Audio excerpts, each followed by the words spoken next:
বাবা দিলে না খেতে চায় না ছেলেটা, আমি দিলে একটু গুছিয়ে দিই, ও পছন্দ করে আর কি।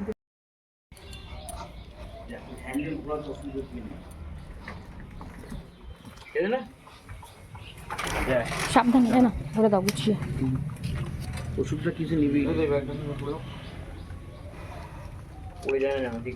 সাবধানে যাবে বাবা। হ্যাঁ, জয় গুরু জয় গুরু। হ্যাঁ, পৌঁছে ফোন করবে। হ্যাঁ, জয় গুরু জয় গুরু জয় রাধে। দুঃখা দুঃখা দুঃখা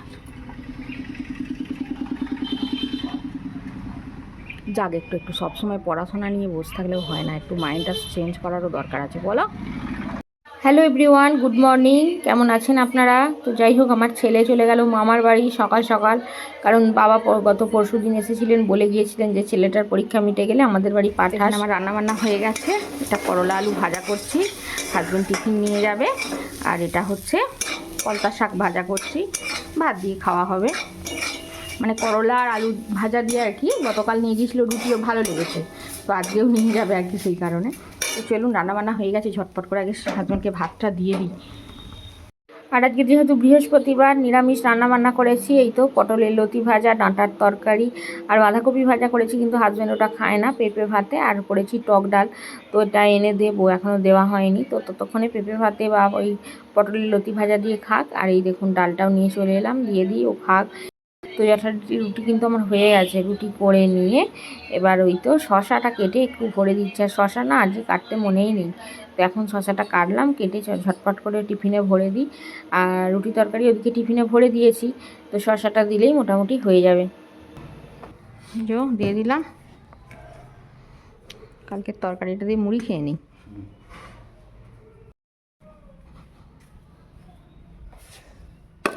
রুটি তরকারি শশা।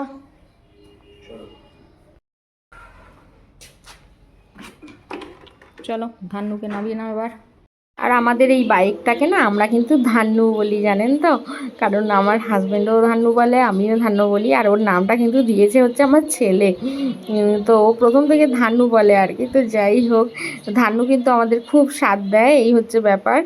তো চলুন, হাজব্যান্ড যাবে এখন, দরজাটা খুলে দিয়ে একটু। হ্যাঁ, কালকে ভরে নেবে, কালকে সকাল করে যাবে।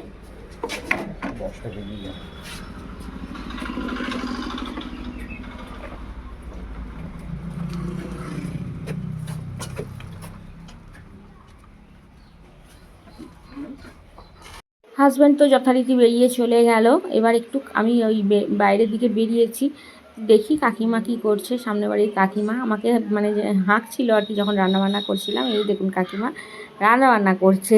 আর গ্যাসের সমস্যার জন্য সবাই এখন কাঠে। কি রান্না হচ্ছে? বাদাম ভাজা হয়েছে। আর কি হচ্ছে? ওই তো বাদাম ভাজা কিসে দেবেন, না শুধুই খাবেন? নোটে শাক ভাজা হবে। ও, বাদাম দিয়ে নোটে শাক হেবি লাগে খেতে। আমার ছেলেটা নোটে শাক একদম খেতে চায় না। আমি বলা বলি কি বেশি তেল খাই না। না, আমরাও তো তেল খাই না একদম, ওর বাপি চলবেই না। ওই তো পিছনে সিনেমা দেখছেন নাকি? হ্যাঁ, সিনেমা দেখতে দেখতে রান্না হচ্ছে, ভালোই হচ্ছে। নি রান্না করুন, একা একা থাকতে ভালো লাগে। হ্যাঁ।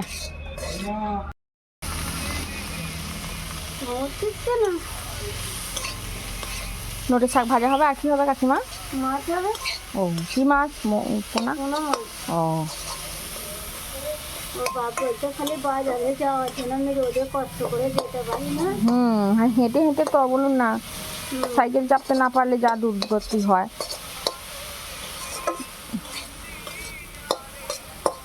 অনিস কোথায় কম্পিউটারে গেছে? ওকে একটু আলু চেঁচি করে দিলে তুমি যেমন হাঁটছিস সকাল। আর দেখুন না, কাকিমার সঙ্গে কথা বলতে গিয়ে একটু দেরি হয়ে গেল। তো যাই হোক, এসে ঝটফট করে আগে খেয়ে নিলাম, কারণ ওই বাসি তরকারি খারাপ হয়ে যাবে। আর ফ্রিজে যেহেতু রাখা হয়েছিল না, আর ওই ফ্রিজ থেকেও কিছু আনাজ সবজি বের করেছিলাম রান্নার সময় সকালে, তো সেগুলোও ঢোকানো হয়নি ফ্রিজের মধ্যে, তো সেটা এখন ঢুকিয়ে রেখে দিলাম। তো রেখে দিয়ে ঘর বারান্দাগুলো আগে ঝাড় দিয়ে দিই ভালোভাবে, তারপর মোছামুছি করব। আর আমাদের যেহেতু সিমেন্ট বালির কাজ হয়েছে না, সব সময়ই দেখি একটা এই সাদা স্পট পড়ে থাকে, কিন্তু এটা সামনাসামনি দেখলে বোঝা যায় না, কিন্তু এই যে দূর থেকে ক্যামেরাটা যখন বসানো আছে সেটাতে একটা বোঝা যাচ্ছে। তো কিছু করার নেই, এখন তো আর প্লাস্টার করতে পারবো না, ওইভাবেই এখন থাকতে হবে। আর আমাদের নিচের শোবার ঘরের তো অভাব নেই। নিচে আমাদের শোবার ঘর হচ্ছে 3টে, একটা শাশুড়ি থাকে, একটা ছেলে থাকে, আর একটাই থাকি হচ্ছে আমরা। তো যে ঘরটায় ঝাড় দিচ্ছি ওই ঘরটায় শাশুড়ি থাকে, আর এই পাশের ঘরটা হচ্ছে ছেলে থাকে, আর আমাদের ঘরটা একটু ওদিকে দরজাটা, তো সেই কারণে এই মানে এখন দেখা যাচ্ছে না। তো যাই হোক, আমাদের 3টে ঘরের শোয়ার ঘর আছে, তো সেই কারণে এখন ঘরের দরকার আমাদের নেই। তো আস্তে আস্তে করব প্লাস্টার, কারণ এখন একসঙ্গে পারা যাবে না।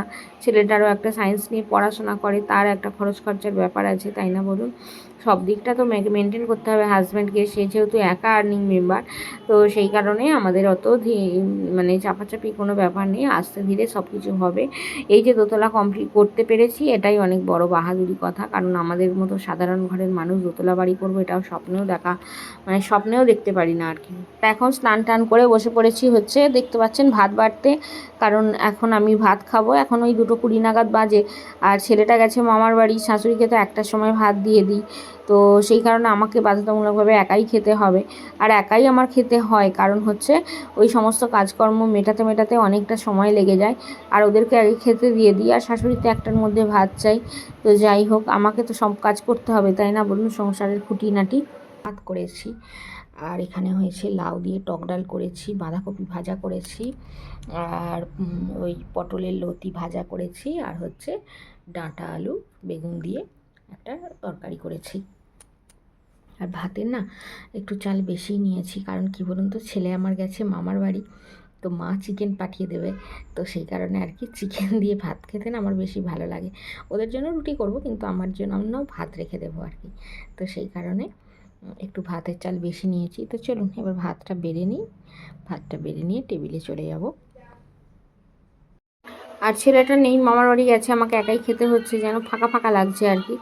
তো ওর তো এখন রোজ দিন স্কুলে যায় না, বাড়িতেই থাকে দুপুর টাইমটা, তো ওতে আমার তো একসঙ্গেই বেশিরভাগ দিন ভাত খেতে বসি, কিন্তু দেখেছেন আপনারা দেখাই। তো আজকে আর ও মামার বাড়ি গেছে বলে আমাকে একাই খেতে হচ্ছে। তো যাই হোক, চলুন আস্তে ধীরে ভাত কটা খাই, আর এই খাওয়াটাই হচ্ছে শান্তির খাওয়া, কারণ সকালের দিকে যখন খাই নাকে মুখে গুঁজে তাড়াহুড়ো কাজকর্ম আছে, পিছু টান আছে, তো সেই কারণে শান্তি করে বসে খাওয়া হয় না, এটাই হচ্ছে শান্তির খাওয়া। আর এখন সন্ধ্যাবেলা পড়িয়ে উঠলাম বাচ্চাটাকে, পড়াতেই ছেলেটা আমার এসে গেছে মামার বাড়ি থেকে, তো সেই কারণে আর ব্যাগপত্র কিছু খুলিনি, জাস্ট ঘরের মধ্যে রেখে দিয়ে আবার চলে গিয়েছিলাম, আর ওই ওপরে 3তলার ঘরটায় বসে বসে পড়াচ্ছিলাম আর কি।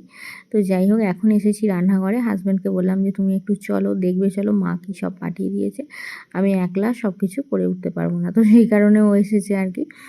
তো যাই হোক, ওকে বললাম একটু আমাকে হাতে হাতে হেল্প করার, মা না যা কিছু রান্নাবান্না করেছে তো সব কিছু একটু একটু পাঠিয়ে দিয়েছে, আলু ভাজা বেগুন ভাজা থেকে আরম্ভ করে আর কিছু বাদ দেয়নি। আর আমার ছেলেকে বলেছিলাম যে বাবু একটু রসগোল্লা পান্তুয়া নিয়ে যাস দিদাদের জন্য, তো সেই কারণে ও রসগোল্লা পান্তুয়া নিয়ে গিয়েছিল, সেটাও দেখছি মা কয়েকটা আবার পাঠিয়েও দিয়েছে জানেন। মায়ের মন যে আমি খাবো, আমরা খাবো, মেয়েটা খাবে না, তো তার জন্য পাঠিয়ে দিই। এটাই হচ্ছে মা, তাই না বলুন? প্রকৃত মা। এটা এটা যদি আমরা শাশুড়ি থেকে এক্সপেক্ট করি, কোনো দিনই কিন্তু এটা হবে না। তবে হ্যাঁ, সর্বক্ষেত্রে নয়, অনেক অনেক মানুষের শাশুড়িরাও আছে মায়ের সমতুল্য। তো যাই হোক, আমাদের সেরকম ভাগ্য নয়। তো সেই কারণে একটু বলেই ফেললাম। তো যাই হোক, এখন সব দেখুন টুকটুক করে বার করে নিই খাবার দাবারগুলো। আর নাতি যাবে বলে জানেন বাবা কী করেছে, চিকেন কিনতে গিয়েছিল, চিকেন কিনতে গিয়ে বাজারে দেখেছে যে ভালো ভালো পার্শে বাটা মাছ বিক্রি হচ্ছে। আর পার্শে বাটা মাছ না আমাদের খাওয়াই হয় না ধরতে গেলে, তো যাই হোক এমনিই কস্টলি, তো সেই কারণে আর কি বাবা পেয়েছে, তো অনেকটা পরিমাণে কিনে নিয়ে চলে এসেছে। এবার মা তাই বাবাকে আবার বলেছে যে কেন তুমি আবার এই মাংস নিয়ে এসেছো, আবার কেন মাছ নেওয়ার দরকার? বাবা তখন বলেছে যে না, আমরা খাওয়ার জন্য আনিনি, মেয়েকে দেবো তার জন্যই নিয়ে এসেছি, বেছে ধুয়ে পরিষ্কার করে রেখে দাও, বাবু যখন বাড়ি যাবে তখন নিয়ে যাবে। তো সেই কারণে আবার মা সব বেছে ধুয়ে কেটে কুটে পাঠিয়ে দিয়েছে, এমনকি একটা রান্না করা মাছ ছিল পার্শে বাটা, তো সেটাও পাঠিয়ে দিয়েছে। তো মা আমাকে দুপুরে ফোন করে জিজ্ঞেস করছিল যে তোর বাবা বাজার থেকে পার্শে বাটা মাছ এনেছে, রান্না করেছি 1 পিস আছে, তোকে কি দেবো? তো আমি বললাম হ্যাঁ, অসুবিধা নেই, দিতেই পারেন, কিন্তু কথা হচ্ছে সেটাও পাঠিয়ে দিয়েছে। কিন্তু দুঃখের বিষয়, আমি যখন খাই তখন কিন্তু এই চিকেন দিয়ে ভাত খেয়েই আমার পেট ভরে গেছে, আমি কিন্তু আর ওই পার্শে বাটা মাছটা খেতে পারিনি। তো হাজব্যান্ডকে বললাম তুমি খাবে, রান্না করা মাছ তো, তখন ও বললো যে দাও, তো ও খেয়ে নিয়েছে আর কি। তো যাই হোক, আমি না হয় হাজব্যান্ড, যে কেউ তো একজন খেয়েছে তাই না? তো বাবা মায়ের এটাই খুশি, মেয়ে বা খাক বা জামাই খাক, যে কেউ তো খেয়েছে, এই হচ্ছে ঘটনা। তো চলুন আস্তে ধীরে সব কিছু খুলে নিই। আর এই টিফিনটার মধ্যে দিয়েছে হচ্ছে চিকেন, ওই যে খুলে রেখে দিয়েছি লাল লাল চিকেনের কারি। তো আর এইগুলোর মধ্যে দিয়েছে রুটিটা পর্যন্ত তৈরি করে পাঠিয়ে দিয়েছে, যাতে করে না মেয়েকে আর করতে হয়। তো একটা কথাই মনে মনে ভাবি যে বাবা মায়ের তো এবার আস্তে আস্তে বয়স হচ্ছে, একটা সময় বাবা মাকে আর পাবো না। সবাইকেই আমাদের একদিন এই পৃথিবী ছেড়ে চলে যেতে হবে। তো যাই হোক, এই সময়গুলো কিন্তু তখন খুব মিস করব। আমার না ভাই বোন কেউ নেই, আমার বাবা মাটাই হচ্ছে সম্বল। তো সেই কারণে আর কি বাবা মায়ের জন্যই মনটা মাঝে মধ্যে কাঁদে। আর বাবা মা না থাকলে বাবার বাড়ির সম্পর্ক এমনিই অনেক ক্ষেত্রে নষ্ট হয়ে যায়। তাতে আবার আমার তো আর কেউ নেই, আমার তো আর কেউ খোঁজ করবারও কেউ নেই।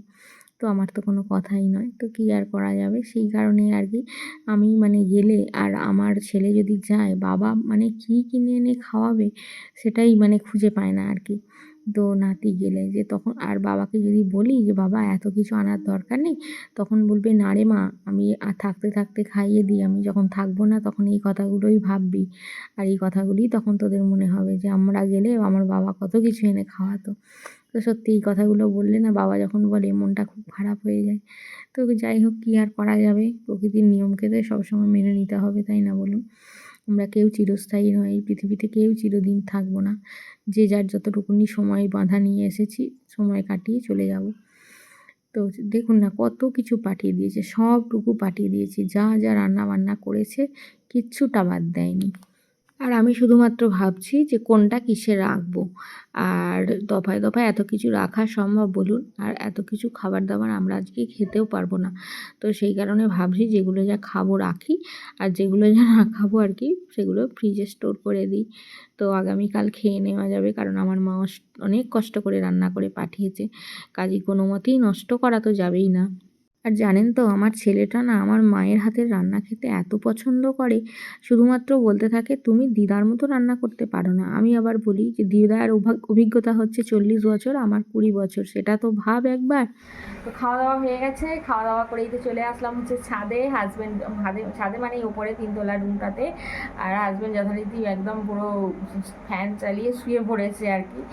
আর আমি একটু বসে একটু ভিডিও করছি। আর কথা হচ্ছে ছেলেটা গেছে সিঙ্গুরে পড়তে, ওর আস্তে আস্তে 11:45 বাজবে। এবার আমরাও খাওয়া দাওয়া করে নিলাম, কি অতটা রাত অবধি না খেয়ে বসে থাকা সম্ভব নয়। তার সঙ্গে হচ্ছে ওই অনেকটা রাত হয়ে গেলে না খেলে শরীরটাও খারাপ লাগে, আর বয়সটাও তো বাড়ছে আস্তে আস্তে। আর হাজব্যান্ড যেহেতু ডায়াবেটিসের পেশেন্ট আর কি, ওকে তো টাইম বাই টাইম খেতে দিতে হবে, তাই না?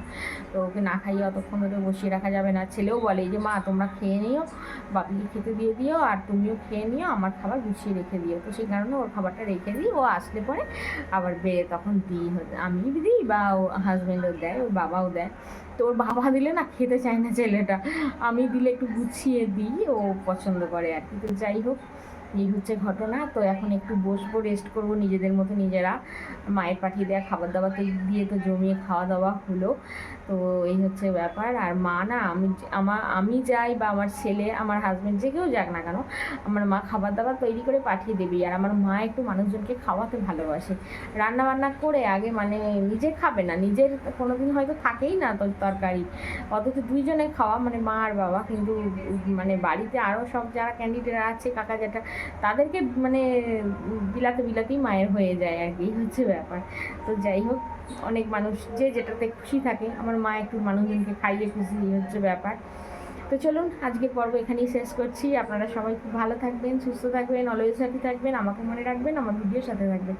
আর আমার ভিডিও যদি ভালো লেগে থাকে তাহলে অবশ্যই লাইক দিয়ে আমার চ্যানেলটা সাবস্ক্রাইব করবেন। আর এতক্ষণ সঙ্গে থাকার জন্য আপনাদের সকলকে জানাই অসংখ্য ধন্যবাদ। আজকের মতো আসছি, টাটা, গুড নাইট।